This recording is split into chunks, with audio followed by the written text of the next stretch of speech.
అనంతపురం జిల్లాలోని Kodikonda check post నుంచి ఓబులదేవర చెరువుకు చేరుకోనున్న రాహుల్ గాంధీ ఆత్మహత్య చేసుకున్న రైతు కుటుంబాన్ని పరామర్శిస్తారు. దీనిపై పూర్తి సమాచారం ఇక్కడ స్పోండెంట్ చంద్రశేఖర్ అందిస్తారు. చంద్రశేఖర్, అక్కడ పూర్తి విశేషాలేంటి?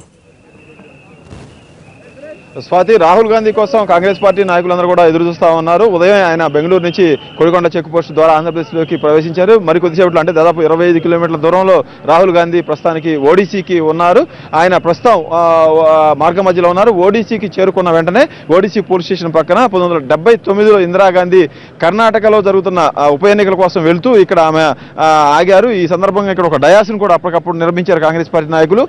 ఆ తర్వాత జరిగిన ఎన్నికల్లో ఇందిరాగాంధీ విజయం సాధించడంతో దాన్ని సెంటిమెంట్ గా తీసుకున్న ఏపీ కాంగ్రెస్ నేతలు ఇక్కడ ఇదే ప్లేస్ లో ఈ రోజు రాహుల్ గాంధీ తోటి మొక్కలు నాటించే కార్యక్రమాన్ని ప్రారంభిస్తారు. ఇక్కడి నుంచే పాదయాత్ర కూడా రాహుల్ గాంధీది ప్రారంభం అవబోతుంది. రైతు భరోసా యాత్ర. అనంతపురం జిల్లాలో రైతు భరోసా యాత్ర పెట్టడానికి ప్రత్యేకమైన కారణాన్ని ఏపీ కాంగ్రెస్ పార్టీ ఎంచుకుంది. ఈ జిల్లాలో దాదాపు 47 మంది ఈ మధ్య కాలంలో రైతులు ఆత్మహత్యలు చేసుకున్నారు. రైతు సరైన పంటలు రాక, వ్యవసాయం గిట్టుబాటు ధర దక్కక, బోర్లు వేసినా కూడా నీళ్లు పడక, వర్షాలు రాక ఈ ఫ్యామిలీ అన్నింటినీ కూడా ఒక చోటకి చేర్చి వాళ్ళందరినీ రాహుల్ గాంధీ తోటి మాట్లాడించి వాళ్ళందరికీ భరోసా ఇప్పించి ఒక్కొక్క కుటుంబానికి 50,000 రూపాయల చొప్పున ఆర్థిక సహాయాన్ని ఈరోజు కాంగ్రెస్ పార్టీ ఆ కుటుంబాలకి అందజేయబోతా ఉంది. అయితే ఈ ఆర్థిక సహాయం ఇచ్చి చేతులు దులుపుకోకుండా భవిష్యత్తులో కాంగ్రెస్ పార్టీ అధికారంలోకి వచ్చినా ప్రస్తుతం అధికారంలో ఉన్న పార్టీని ఒత్తిడి తెచ్చి ఆ పార్టీ మీద ఒత్తిడి పెట్టడం ద్వారా రైతు ప్రయోజనాల మీద, ముఖ్యంగా అనంతపురం జిల్లా వంటి ఈ కరువు పీడిత ప్రాంతంలో ప్రత్యేకమైన చర్యలు తీసుకోవాలి, రైతులు ఆత్మహత్యల జోలికి వెళ్ళకూడదు, అలా చర్యలు ఉండాలనే దాని గురించి చెప్పడం కోసం సింబాలిక్గా అనంతపురం జిల్లాని రాహుల్ గాంధీ తన పాదయాత్రలో ఎంచుకున్నారు. అయితే మిగతా రాష్ట్రాల్లో జరుగుతున్న పాదయాత్రకు, ఇక్కడ ఏపీలో జరుగుతున్న పాదయాత్రకి ఒక వేరియేషన్ అయితే ఏపీ కాంగ్రెస్ నేతలు చూపించారు. ఇక్కడ అన్ని వర్గాలకు సంబంధించిన వారిని కూడా రాహుల్ గాంధీ తోటి మాట్లాడే అవకాశం కల్పిస్తా ఉన్నారు. ఇక్కడ మొక్కలు నాటడం, ఓడిసీలో రైతులతో మాట్లాడటం, ఆ తర్వాత ఉపాధి హామీ పథకం మహిళలు, అలాగే విద్యార్థులు, ఇలా అన్ని వర్గాల వారితో మాట్లాడే కార్యక్రమాన్ని ఏర్పాటు చేశారు.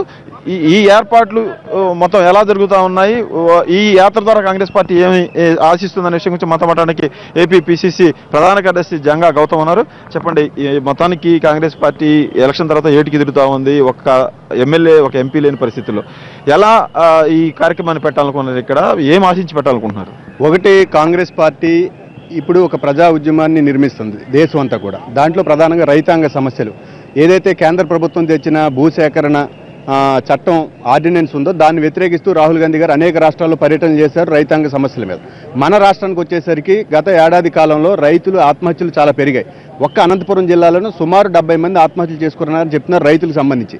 వేవర్స్ సంబంధించి కూడా సుమారు 50 మంది ఇటీవల కాలంలో ధర్మవరంలో ఆత్మహత్యలు చేసుకున్నారు. గత 2 ఏళ్లలో 250 మంది ఆత్మహత్యలు చేసుకున్నారు. డ్వాక్రా మహిళల పరిస్థితి కూడా ఈవేళ బ్యాంకులు రుణాలు ఇవ్వక వాళ్ళు చాలా కష్టాల్లో ఉన్నారు. వలస కూలీలు, ముఖ్యంగా అనంతపురం జిల్లాలో కరువు నిత్యం ప్రతి ఏడాది వచ్చే కరువు చాలా తీవ్రంగా ఉంది వర్షాభావ పరిస్థితి వల్ల. ఈ కరువు పరిస్థితుల్లో ప్రభుత్వం ఆదుకోవడానికి 2003లో సోనియా గాంధీ గారు అనంతపురం వచ్చి ఈ పని హక్కుని కల్పిస్తామని ఒక భరోసా ఇచ్చి అధికారంలోకి వచ్చిన తర్వాత తెచ్చిన మొట్టమొదటి పని హక్కు, ఉపాధి హామీ హక్కుని ఈ జిల్లాలోనే ప్రారంభించారు మన్మోహన్ సింగ్ గారు. దురదృష్టం ఏంటంటే ఇన్ని రైతు కూలీలు ఈవేళ పని లేక, ఉపాధి లేకుండా ఉండేటువంటి పరిస్థితుల్లో ఇప్పుడు ఉండేటువంటి కేంద్ర రాష్ట్ర ప్రభుత్వాలు ఏవి ఉపాధి హామీని సరిగా అమలు చేయకపోవడం వల్ల ఊర్లలో తాళాలు వేసుకుని జనం అంతా వలసలు పోతా ఉన్నారు. ఇంత భయంకరమైనటువంటి పరిస్థితి. ఒక పక్క ఆత్మహత్యలు, మరొక పక్క డ్వాక్రా మహిళల సమస్యలు, చేనేతల ఆత్మహత్యలు, వలస కూలీల సమస్యలు, ఈ అన్ని సమస్యల మీద కాంగ్రెస్ పార్టీగా ఒక ప్రతిపక్ష పార్టీగా మేము ప్రభుత్వాన్ని దృష్టి ఒత్తిడి తెచ్చి వాళ్ళ సమస్యలు పరిష్కారం చేయడానికే రాహుల్ గాంధీ గారు జాతీయ స్థాయిలో తిరుగుతున్నారు, ఆంధ్రప్రదేశ్ కూడా వస్తున్నారు. కనుక మా లక్ష్యం ఏంటంటే ఇప్పుడు ఏమో ఎన్నికలు లేవు, రాజకీయాలు లేవు, ఓట్లు అడగట్లేదు, కేవలం ప్రజల సమస్యల్ని కేంద్ర రాష్ట్ర ప్రభుత్వాలకి దృష్టికి తీసుకెళ్తే ప్రభుత్వాలు ఇగో రాహుల్ గాంధీ గారు వస్తున్నప్పుడు వేల మంది జనం మద్దతు పలికారు, ఈ ప్రజా సమస్యల మీద మద్దతు పలకడానికి వచ్చారు. కనుక కాంగ్రెస్ పార్టీ అనేది ఓట్లు వచ్చాయా లేవా, సీట్లు వచ్చాయా లేవనేది కాదు. ఒక ప్రజా ఉద్యమంలో ఉంటే ప్రజా ఉద్యమమే ఓట్లుగా, సీట్లుగా, అధికారంగా మారొచ్చు. విభజన ఎఫెక్ట్ కాంగ్రెస్ మీద పడింది. కాంగ్రెస్ పార్టీ దాదాపు పునాదులు లేకుండా పోయిన పరిస్థితుల్లో ఆదరణ ఎలా ఉంది? మీరు మిగతా జిల్లా నుంచి జనం తీసుకొచ్చారా? ఇక్కడ కూడా జనంలో స్పందన వస్తా ఉంది. అనంతపురం జిల్లా ప్రజలు చాలా మంచివాళ్ళు, చాలా అద్భుతమైనటువంటి ప్రజలు. ఇక్కడ కరువులు, అనేక రకాలుగా జీవితాన్ని చూసినటువంటి ప్రజలు.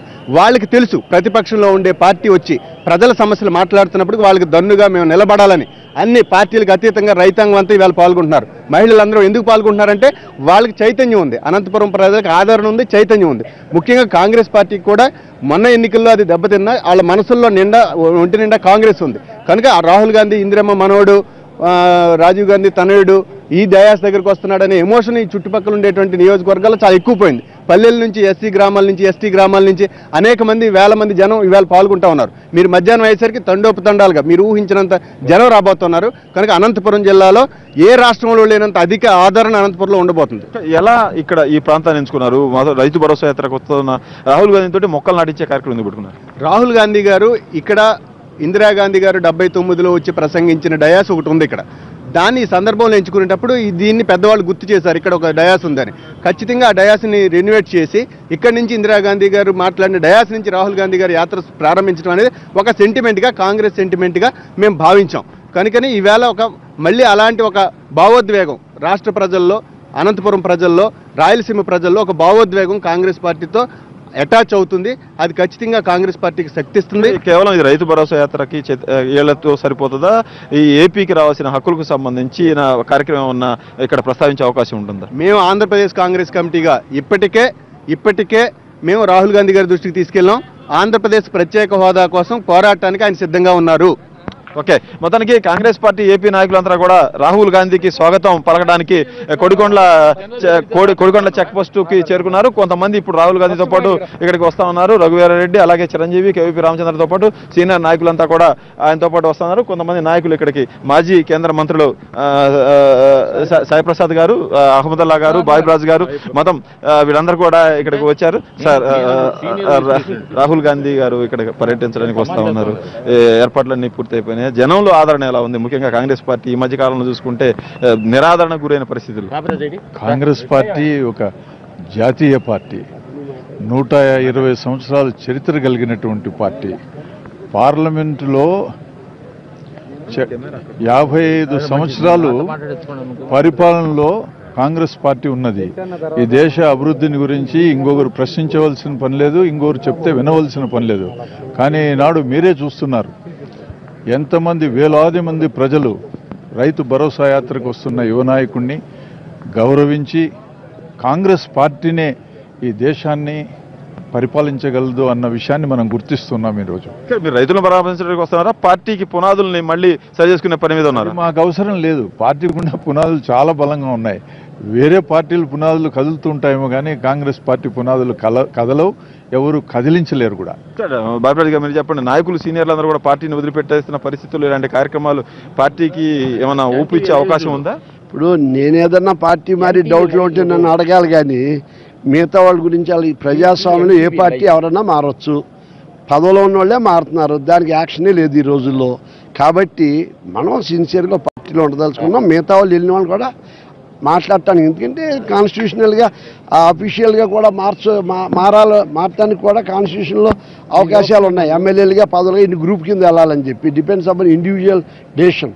దాన్ని మనం కామెంట్ చేసేదానికంటే మన పార్టీ మనం బలపరచుకుంటంలో ధర్మం ఉందని నేను నమ్ముకుంటున్నాను. పైగా మాకు ఇందిరాగాంధీ గారు ఒకటే చెప్పినారు, మీరు మన గవర్నమెంట్ వస్తుందా, సీఎం అవుతుందా, మంత్రులు అవుతుందా, అది కాదు, ప్రజల యొక్క కష్టకాలని ఏ ప్రభుత్వం ఉంటే ఆ ప్రభుత్వానికి వారధిగా మీరు పనిచేయటం అనేది మాకు 40 ఏళ్ళ క్రితం మా తల్లి మాకు సూచించింది. అదే విశ్వాసంతో చాలా ఉత్సాహంగా మా కార్యక్రమం చేసుకుంటున్నాం. నిన్న మొన్న ఎలక్షన్లో 100 ఎంపీలు, ఎమ్మెల్యేలు ఏమీ లేకుండా ఓడిపోయిన విషయం మా అందరికీ తెలిసిన విషయమే. ఆ విషయాన్ని మేము కూడా 40 ఏళ్ళ పదవుల్లో ఉన్నాం కాబట్టి మేడంకి రాహుల్ గాంధీ ముందే చెప్పాం, అమ్మ మేము రేపు గెలవం, ఎందుకంటే ఈ నిర్ణయం వల్ల అందరికీ వాటా ఉన్నప్పటికీ కూడా కేవలం చిత్రగుప్తుడితో సహా మొత్తం ప్రజలు అందరూ కూడా మా మీద ముద్రేసేశారు. ఇప్పుడు మీరేం చేయలేరు, మీరు ఇచ్చినా మానేసినా కూడా మాకు ఉన్న జరిగేది అదే. కానీ మీరు చేయవలసిన సాయం ఒకటి ఉంది, మా రాజకీయంగా పణం పెట్టాం, మేము పోయినా పర్వాలేదు, మా ప్రజల మట్టికి దీనివల్ల నష్టపోకూడదు. కాబట్టి ఈ యాక్ట్ని మీరు తీసుకొచ్చి మీరు మన ప్రజలకి అంటే సుఖం ఇవాళ అర్థం చేసుకోలేకపోవచ్చు. శాశ్వతమైన పని చేసి పెట్టిన పదవులు కోల్పోతాం, మేము ఓడిపోతాం అంటే వాళ్ళు గౌరవించి రాహుల్ గాంధీ గారి ఇంట్లో స్పెషల్ మీటింగ్ పెట్టించి ఈ స్పెషల్ స్టేటస్ గురించి మన్మోహన్ సింగ్తో అనౌన్స్ చేయడానికి కారణం ప్రకటించారు, కానీ అమల్లోకి రావడం లేదు. అలా కాదు సార్, ఒక ప్రైమ్ మినిస్టర్ హౌస్లో అనౌన్స్ చేస్తే ప్రాపర్టీ ది హౌస్ అవుతుంది, దాని అడ్వాంటేజ్ తీసుకోవాలి. వెంకయ్యనాయుడు గారు ఏమన్నారు, మీరు 5 ఏళ్ళు ఇవ్వటం కాదు 10 ఏళ్ళు ఇవ్వని పదే ప్రాధేయపడ్డాడు. లేదు 5 ఏళ్ళే అని అన్నారు, లేదు 10 ఏళ్ళు ఇవ్వాలన్నారు. అయినా మీరు ఎవరులే, మీరు నోసుకోలేదు, మా ప్రభుత్వం ఎలాగో వస్తుంది, మేము రాగానే ఇచ్చేస్తా ఉన్నారు. రాగానే ఏం చేశారు, ఇంప్లిమెంట్ చేశారు దాని. కానీ అష్యూరెన్స్ ఇచ్చింది నేను అడుక్కుంది 10 ఏళ్ళు అన్నదాన్ని చేయలేకపోతున్నారు. అది ద్వంద్వ వైఖరి ఉండకూడదు. పవర్ నీ చేతిలో ఉంది. ప్రజలకు ఇచ్చిన మాట ఉంది. మీ మేనిఫెస్టో మీ బొమ్మలు మంచి అందంగా ప్రింట్ చేశారు. మీరు రాగానే ఇది ఇస్తున్నామని చెప్పి వాళ్ళు ఇచ్చిన మేనిఫెస్టోని వాళ్ళు గౌరవించుకుంటే ప్రజల ముందు దర్జాగా వెళ్ళొచ్చు. లేకపోతే ప్రజల ముందు ఎవరైనా ఎంత గొప్ప పదవిలో ఉన్నాడైనా ప్రజల ముందు తలకే ఉంచుకోవాల్సిందే. మన సిద్ధాంతాలను అమలుపరిచినప్పుడే మనకు విలువ. కాబట్టి ఇవాళ దీనివల్ల బలపడుతుందా? ఎంత నిజంగా పొద్దున్నీ చూడండి ఎంత ఉత్సాహంగా రోడ్లు 7-8 గంటలకే రోడ్డు నిండిపోయి ఉన్నారంటే అది కర్ణాటక నుంచి వచ్చాడని ఒకడు అంటాడు. లేదా నేను కర్ణాటకానికి కాదురా బాబు అని చెప్పాను. అలా ఏదైనప్పటికీ కూడా ఈ కార్యక్రమం ఒక రైతులో ఉన్నటువంటి కష్టం మీ అందరూ తెలుసు. రుణమాఫీ అని చెప్పి అయోమయ పరిస్థితిలో ఉంది. రుణమాఫీ అంటే ఏంటో తెలియదు. వీటిని కూడా అడ్రస్ చేస్తారా రాహుల్ గాంధీ రైతు భరోసా ప్రభుత్వం? దాన్ని అడ్రస్ చేయడానికి ప్రజలు నేరుగా వాళ్ళ కష్టసుఖాలు తెలుసుకుంటానికి థర్డ్ మ్యాన్ కాకుండా ఐ విట్నెస్గా చేయటం చాలా ఆనందంగా ఉంది. మా లీడర్ చేసే కార్యక్రమానికి హర్షదాయకం చెబుతున్నాను. మురళీమోహన్ గారు చెప్పండి, పార్టీకి ఏ విధంగా ఉపయోగపడుతుంది ఇది? ఖచ్చితంగా ఉపయోగపడుతుంది. విభజన అనేది అన్ని పార్టీల యొక్క ప్రతిఫలం అయినా కాంగ్రెస్ మీద పడడం మనకు తెలిసింది. ప్రజలు ఇప్పుడిప్పుడే తెలుసుకుంటున్నారు. గత 10 సంవత్సరాలుగా కాంగ్రెస్ పార్టీ అన్ని వర్గాల్ని ఈరోజు రైతులకు సంబంధించి ఆ రోజు మేము వడ్డీ లేని రుణాలు ఇచ్చాం, మహిళలకు వడ్డీ లేని రుణాలు ఇచ్చాం, విద్యార్థులకు ఫీజు రింబర్స్మెంట్ ఇచ్చాం, అలాగే ఆరోగ్యం పట్ల ఆరోగ్యశ్రీ రాజీవ్ ఆరోగ్యశ్రీ పెట్టాం. ఇలా ఎన్నో మంచి కార్యక్రమాలు చేసాం. ఈరోజు ఈ ప్రభుత్వాలు తెలుగుదేశం కానీ అలాగే ఎన్డీఏ మీద కూడా బీజేపీ వచ్చిన తర్వాత ప్రజా వ్యతిరేక విధానాలు చివరికి ఎన్ఆర్జీసీ కార్యక్రమం కూడా గ్రామాల్లో జరగడం లేదు. అందుకోసం అందరూ కూడా రైతు కూలీలు రైతులు అందరూ కూడా ఈరోజు ఏకంగాను అనంతపూర్ కానీ మిగతా అన్ని జిల్లాలు వదిలి చెన్నై బాంబే వెళ్ళే పరిస్థితి ఉంది. వీటినన్నింటినీ కూడా మా రాహుల్ గాంధీ గారు అడ్రస్ చేయడం జరుగుతుంది. రైతులు భరోసా యాత్రకి అయితేనేమి అలాగే చేనేత కార్యక్రమాల భరోసా యాత్ర, మహిళలకు సంబంధించిన భరోసా ఇవన్నీ భరోసా ఇచ్చి ప్రజల్లో ఒక చైతన్యం కల్పించడం అలాగే ఉన్న ప్రభుత్వాన్ని నిలదీయడం జరుగుతుంది. రాష్ట్రంలో కేంద్రం నిలదీయడం జరుగుతుంది. సరే, ఇక్కడి నుంచి ఎలా వెళ్తారు రాహుల్ గాంధీ? రాహుల్ గాంధీ గారు ఇక్కడికి వచ్చిన తర్వాత ఇది ఒక చారిత్రక స్థలం. 1979లో ఇందిరా కాంగ్రెస్ పెట్టిన తర్వాత పెద్దలందరూ కూడా ఇందిరాగాంధీని బహిష్కరించారు. అప్పుడు కనీసం వసతులు కూడా లేవు ఆమెకు.